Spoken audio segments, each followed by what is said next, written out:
Hello बच्चों, this is Ashu Arora, teacher of APS. Yes students, तो इससे जो पिछली वाली वीडियो थी हमने उसमें डिस्कस कर लिया था कि how we can liberalise, you mean to say कि factors that have enabled the globalisation. कौन कौन से फैक्टर्स हैं जो ग्लोबलाइजेशन को और ज़्यादा मीन्स पावरफुल बनाते हैं। ठीक है, वो उसमें हमने टेक्नोलॉजी और लिबरलाइजेशन को के बारे में पढ़ लिया था।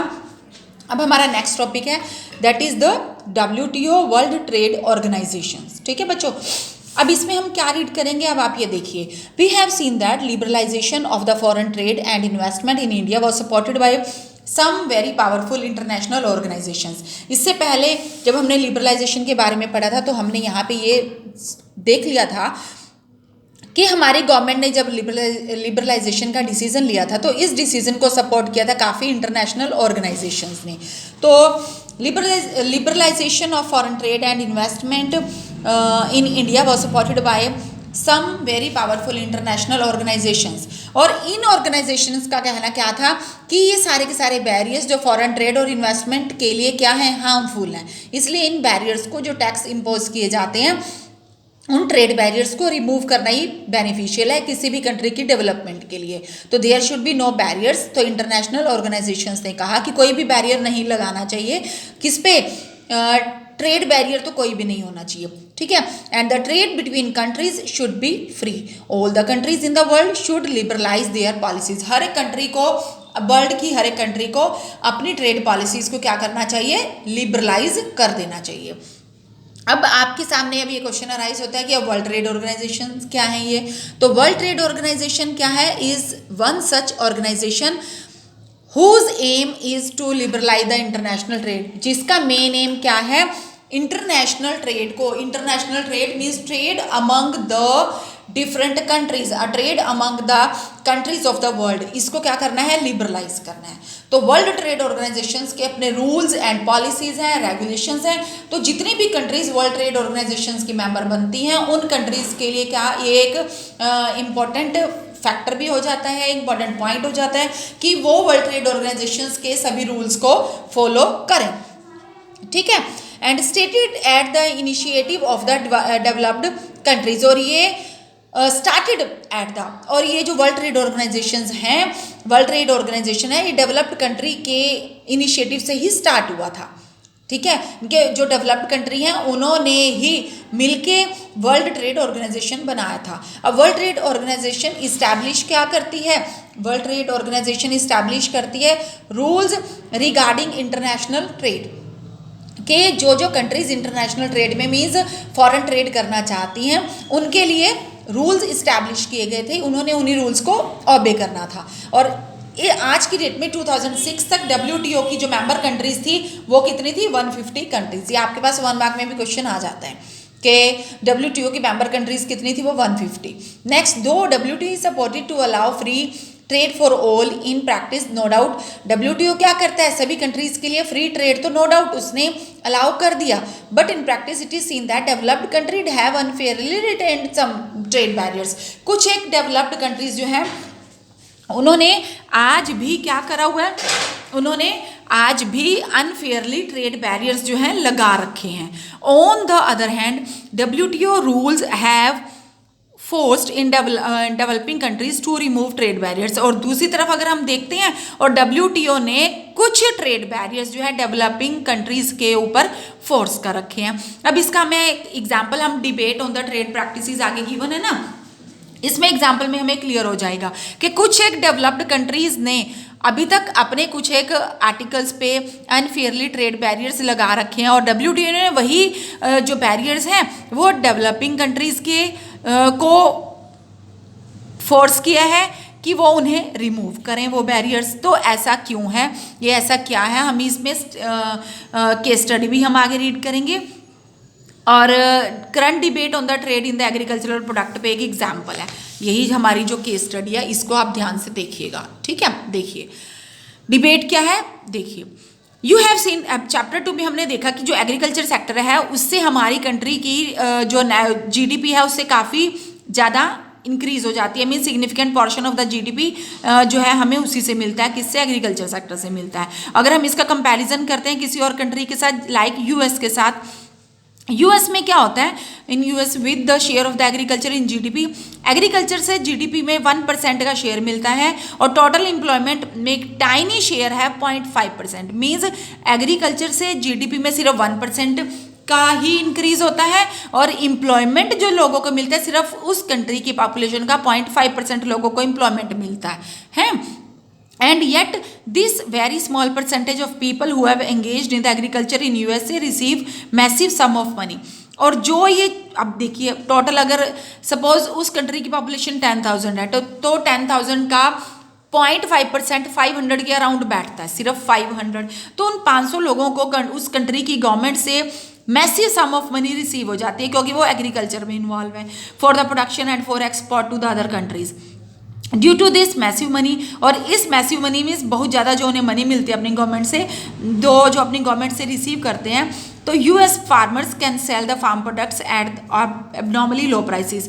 तो जो उनका फार्म प्रोडक्ट्स है वो उससे और भी कम लो प्राइसेस पे सेल कर सकते हैं। The surplus farm products are sold in the other country markets at low prices, और दूसरी कंट्रीज में और भी ज़्यादा लो प्राइसेस पे वो सेल कर सकते हैं, adversely affecting farmers in these countries. और जिन कंट्रीज में वो लो प्राइसेस पे सेल करते हैं उस प्रोड्यूस को, उस कंट्री के फार्मर्स को एडवर्सली अफेक्ट कर रही हैं।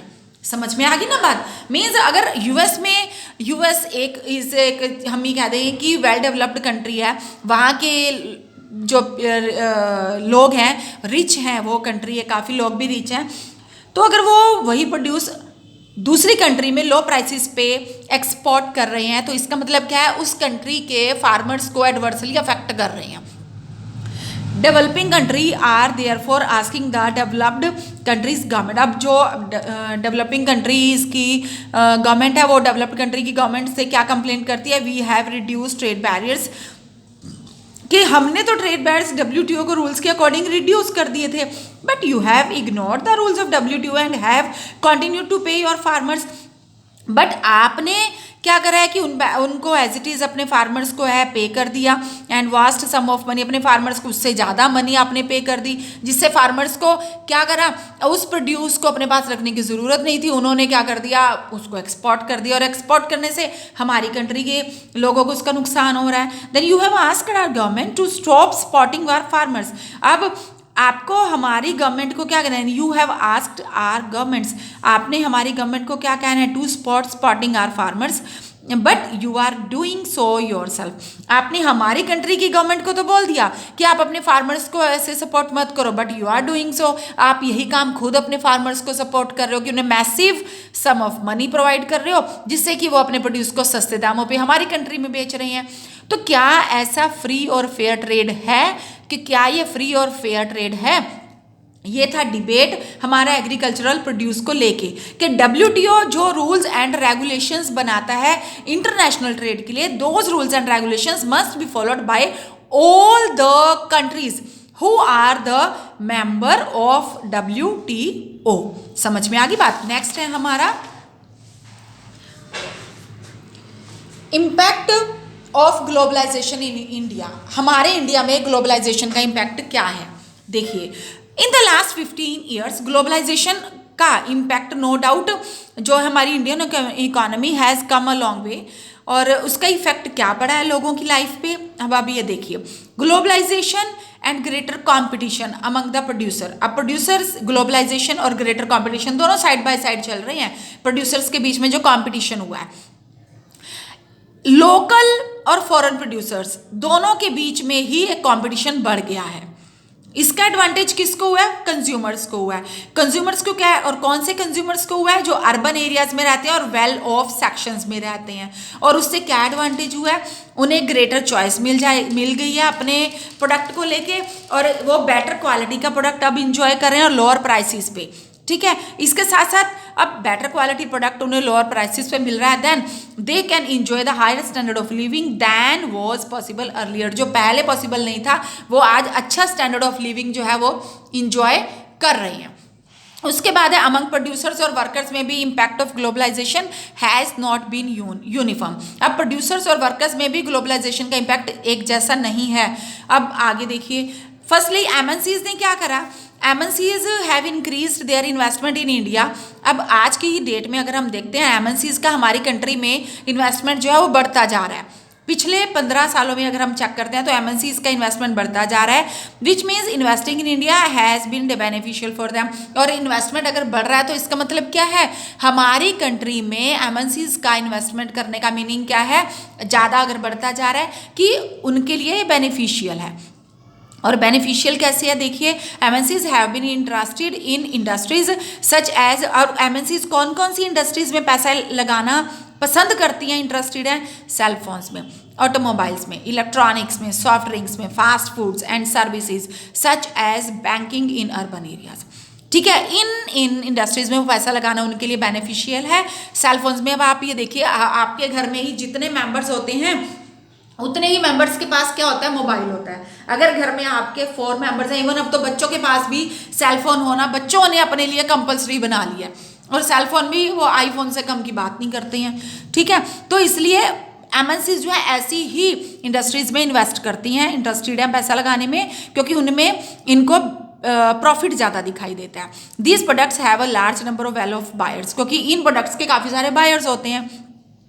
And in the services and industries new, और इसके साथ साथ इन इंडस्ट्रीज में जॉब्स भी क्रिएट हो सकती हैं, जिससे हमारी कंट्री के लोगों को एम्प्लॉयमेंट जनरेट हो जाता है। And also local companies supplying raw material, और जो लोकल कंपनीज इन इंडस्ट्रीज को, एमएनसीज को रॉ मटेरियल सप्लाई कर रही हैं, तो वो इंडस्ट्रीज भी आज की डेट में प्रॉस्पर्ड हो गई हैं, काफ़ी फल फूल गई हैं। समझ में आ गई बात। तो ये था इम्पैक्ट क्या हुआ ग्लोबलाइजेशन का इंडिया पे। नो डाउट हमारे प्रोड्यूसर्स पे, लोकल प्रोड्यूसर्स और फॉरेन प्रोड्यूसर्स में कंपटीशन बढ़ गया है, बट इसका अल्टीमेट बेनिफिट कंज्यूमर को हुआ है। कंज्यूमर का क्या हो गया कि ग्रेटर चॉइस उसे मिल गई है प्रोडक्ट को लेके, और इम्प्रूव्ड क्वालिटी और लोअर प्राइस पे उसे प्रोडक्ट मिल जाता है, जिससे उसका स्टैंडर्ड ऑफ लिविंग काफ़ी हाई हो गया।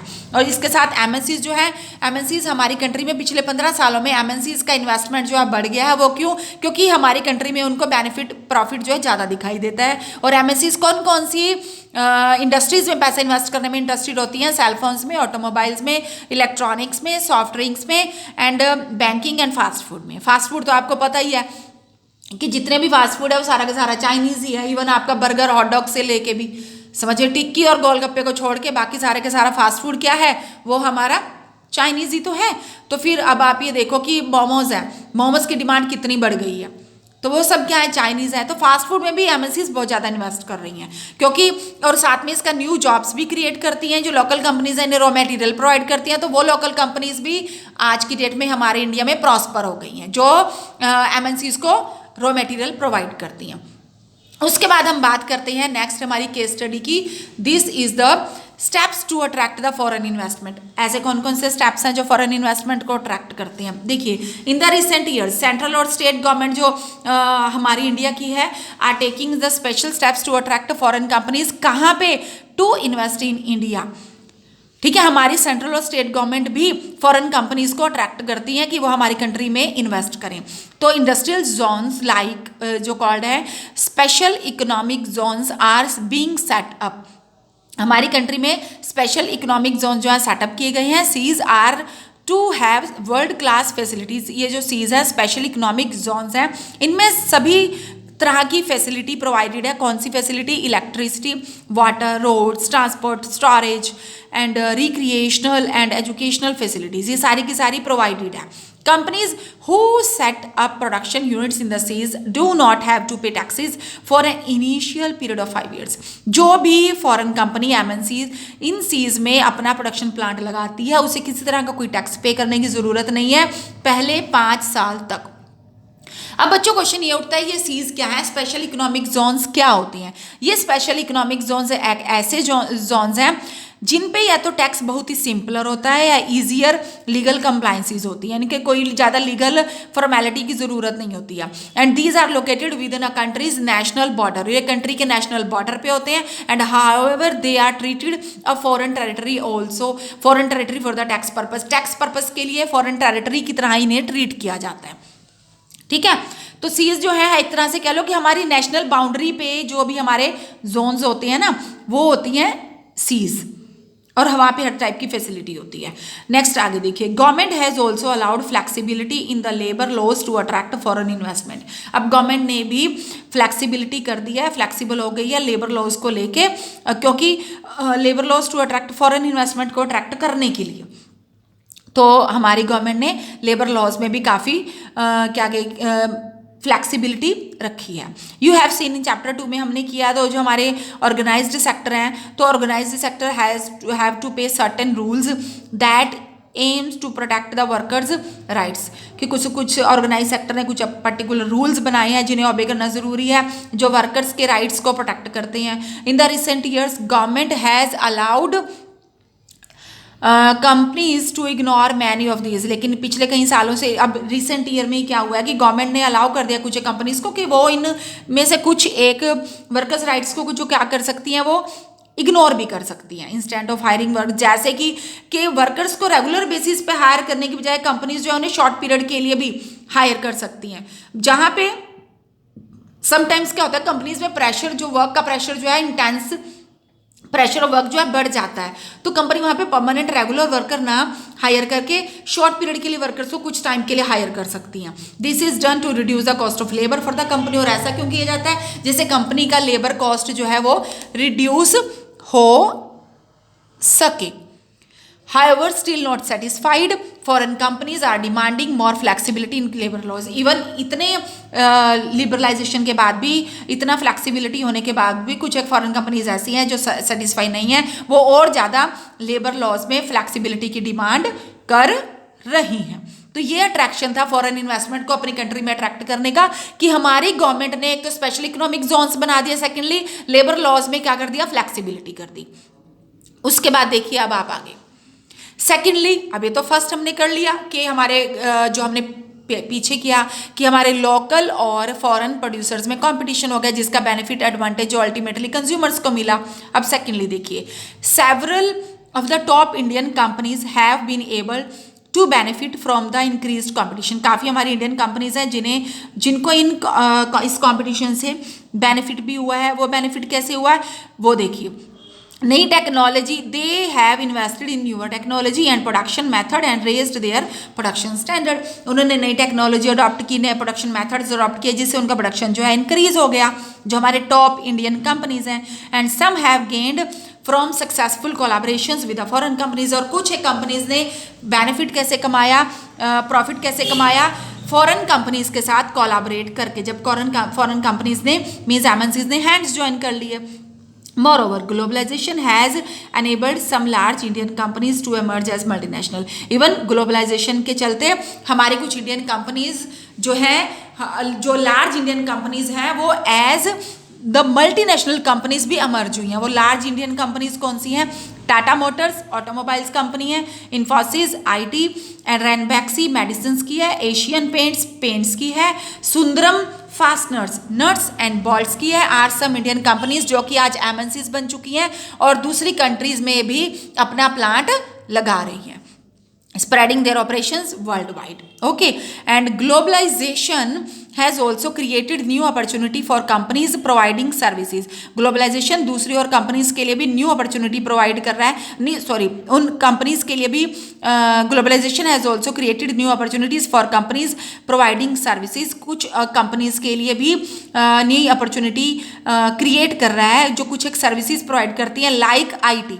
ग्लोबलाइजेशन मतलब हमारी कंट्री में ही ग्लोबलाइजेशन के चलते जो है आईटी, जो इंफॉर्मेशन टेक्नोलॉजी, जो ये इसमें इंडस्ट्रीज जो इन्वॉल्व हैं, उसके लिए एक नई सर्विसेज प्रोवाइड कर रहा है। The Indian company producing a magazine, जो हमने पीछे भी अपना एक एग्जाम्पल किया था ना,